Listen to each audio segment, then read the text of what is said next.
ब्रह्माणी रुद्राणी तुम कमला रानी, मैया तुम कमला रानी, अगम निगम बखानी, तुम शिव पट रानी, जय अम्बे गौरी। नमस्कार दोस्तों, मैं हूं ममता तिवारी। तो चलिए दोस्तों, आज हम इस वीडियो में श्री दुर्गा सप्तशती पाठ का 11वां अध्याय प्रारंभ करते हैं। तो आप बने रहिए मेरे साथ। तो चलिए प्रेम से बोलिए माता रानी की जय। भक्तों, चलिए आज हम श्री दुर्गा सप्तशती पाठ का 11वां अध्याय सुनते हैं। प्रेम से बोलिए माता रानी की जय। देवी का स्तवन तथा देवों को वर प्राप्ति। तदंतर ऋषि ने कहा, देवी द्वारा शुंभ वध होने पर इंद्रादिक देवों ने अग्नि देव को आगे कर कात्यायनी देवी की स्तुति करना प्रारंभ किया। देवताओं के सफल मनोरथ होने से उनका मुखमंडल चमक रहा था और प्रकाश से दसों दिशाएं उद्भासित हो रही थी। इसके बाद देवताओं ने कहा, शरणागत की पीड़ा विनाशिनी देवी, आप हमारे ऊपर प्रसन्न होइए। संपूर्ण विश्व की जननी प्रसन्न हो। हे विश्वेश्वरी, इस समस्त विश्व का परित्राण करो।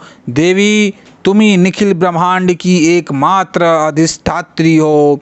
इस विश्व की आधारशिला तुम ही हो, क्योंकि पृथ्वी के रूप में तुम्हारी अवस्थिति है।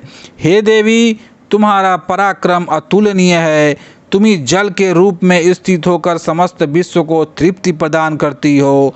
तुम अनंत बलशालिनी वैष्णवी शक्ति हो।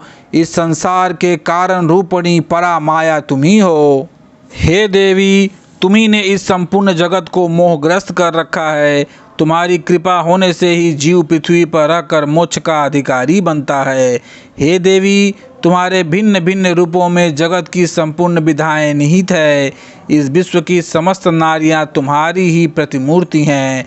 हे जगत जननी, तुमने ही संपूर्ण विश्व को व्याप्त कर रखा है, अतः तुम्हारे स्तुति अकथनीय है। तुम सभी स्तुत्व वस्तुओं से परे तथा परावाणी हो। तुम स्वर्ग प्रदायिनी एवं मोक्षदायिनी के रूप में सर्वस्वरूपिणी हो, अतः तुम्हारी स्तुति इसी में समाप्त हो गई। तुम्हारी स्तुति के लिए इसके अतिरिक्त दूसरी बात और क्या हो सकती है। प्राणी मात्र के हृदय में बुद्धि रूप से स्थित स्वर्ग तथा मोक्षदायिनी नारायणी देवी, तुम्हें हमारा नमस्कार है। कला, काष्ठा आदि रूपों में क्रमशः परिणाम की ओर उन्मुख करने वाली तथा विश्व के उपसंहार में समर्थ नारायणी, तुम्हें मेरा प्रणाम है। हे नारायणी, सभी मांगलिक पदार्थों को देने वाली तुम मंगलमयी हो। तुम ही कल्याणकारिणी शिव स्वरूपिणी हो। समस्त पुरुषार्थों को प्रदान करने वाली शरणागत स्वल्ला त्रिनेत्रा और गौरी हो। तुम्हें मेरा अभिवादन है। तुम उत्पत्ति, पालन एवं संहार की शक्तिभूता सनातनी देवी, गुणाधार तथा सर्वगुण संपन्न हो। हे नारायणी, तुम्हें मेरा प्रणाम है। शरणागत, निराश्रितों, दलितों आदि की रक्षा में तत्पर एवं समस्त क्लेशनाशिनी नारायणी देवी, तुम्हें मैं प्रणाम करता हूँ। नारायणी देवी, तुम हंसारूढ़ होकर ब्राह्मणी के वेश में कुश मिश्रित जल का प्रोक्षण करती रहती हो, तुम्हें मेरा नमस्कार है। महेश्वरी रूप से त्रिशूल, चंद्रमा एवं नागों की धारिणी तथा विक्षभ पृष्ठ पर आरूढ़ होने वाली नारायणी देवी, तुम्हें मेरा प्रणाम है। मयूरों तथा मुर्गों से आवृत महाशक्ति धारिणी कौमारी रूप में स्थित निष्पापे नारायणी, तुम्हें मैं नमस्कार करता हूँ। शंख, चक्र, गदा एवं षड्धारिणी वैष्णवी शक्ति संपन्ना नारायणी, तुम मेरे पर प्रसन्न हो। तुम्हें मेरा प्रणाम है। हाथ में भयंकर चक्र लिए पृथ्वी को अपने दाढ़ों पर उठाए हुए वाराही रूप वाली कल्याणकारिणी नारायणी, तुम्हें मेरा नमस्कार है। दानों के संहार में नृसिंह रूप से उद्यत तथा त्रैलोक्य रक्षिणी नारायणी, तुम्हें मेरा प्रणाम है। दाढ़ों के कारण विकराल मुख वाली मुंडमाला से विभूषित मुंडमर्दिनी चामुंडा रूपणी नारायणी तुम्हारा मैं अभिवादन करता हूँ। लक्ष्मी, लज्जा, महाविद्या, श्रद्धा, पुष्टि, स्वथा, ध्रुवा, महारात्रि तथा अविद्या रूपणी नारायणी तुम्हें मेरा नमस्कार है। मेधा, सरस्वती, श्रेष्ठा, ऐश्वर्य स्वरूपा, पार्वती, महाकाली, संयमशीला तथा सर्व अधिष्ठात्री नारायणी तुम्हें मेरा नमस्कार है। स्वरूपा, सर्वेश्वरी, सर्वशक्ति संपन्ना, दिव्य रूपा दुर्गे देवी, आप हमारी सभी भीतियों से रक्षण करे, मैं तुम्हें प्रणाम करता हूँ। हे कात्यायनी, त्रिनेत्रों से सुशोभित होकर तुम्हारा सौम्य मुखमंडल संपूर्ण भयों से मेरा त्राण करे, तुम्हें मेरा नमस्कार है। भद्रकाली, ज्वालाओं की लपट से प्रज्वलित अत्यंत भीषण एवं संपूर्ण दानवों का संहारक तुम्हारा त्रिशूल हमारी रक्षा में समर्थ हो, तुम्हें मेरा प्रणाम है।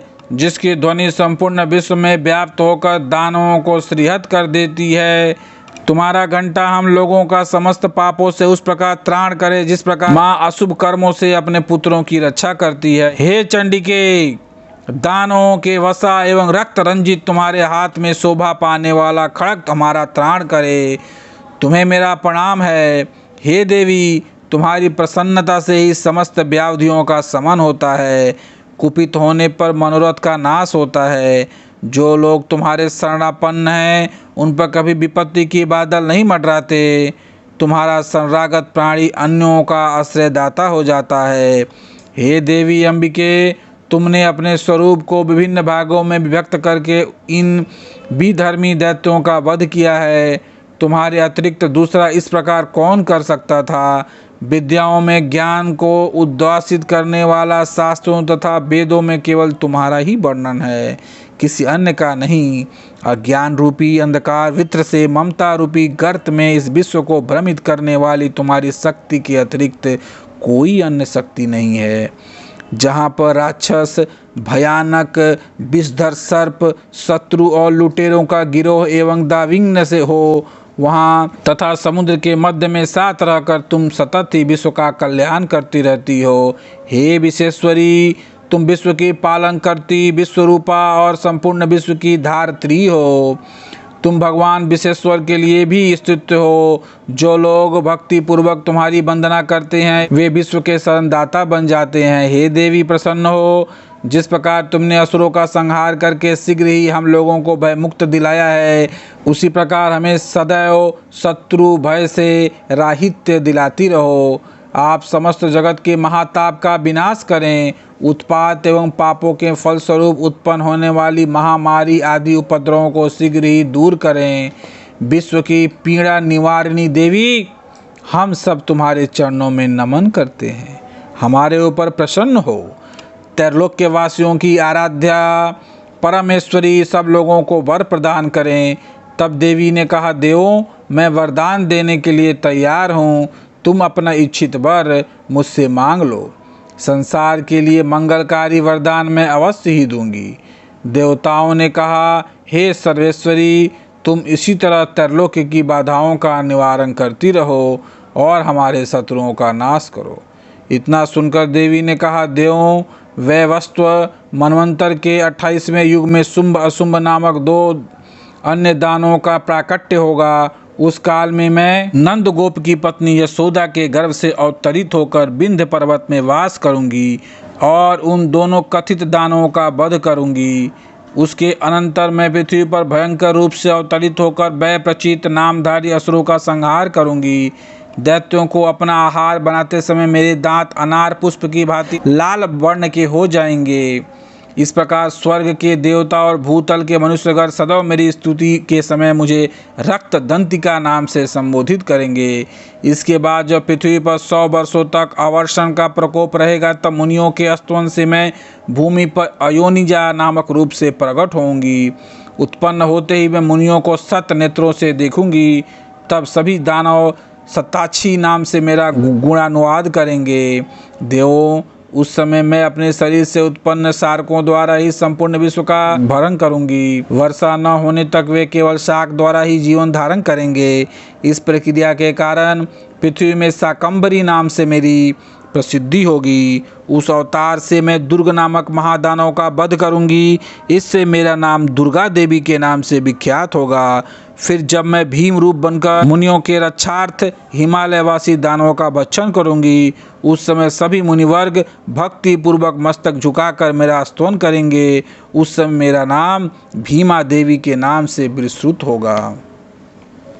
इसके बाद जब अरुण नामक असुर त्रैलोक्य में उपद्रव करेगा, तब मैं लोक रक्षार्थ षटपाद युक्त असंख्य भ्रमरों के वेश में उसका विनाश करूंगी। उस समय सभी लोग मुझे भ्रामरी नाम से संबोधित करेंगे। इसी प्रकार मैं सदा ही आसुरी उत्पात होने पर अवतार धारण कर शत्रुओं का संहार करूंगी। इस प्रकार भक्तगणों, श्री दुर्गा सप्तशती पाठ का 11वां अध्याय समाप्त हुआ। प्रेम से बोलिए माता रानी की जय। प्रेम से बोलिए अम्बे जगदम्बे माते की जय।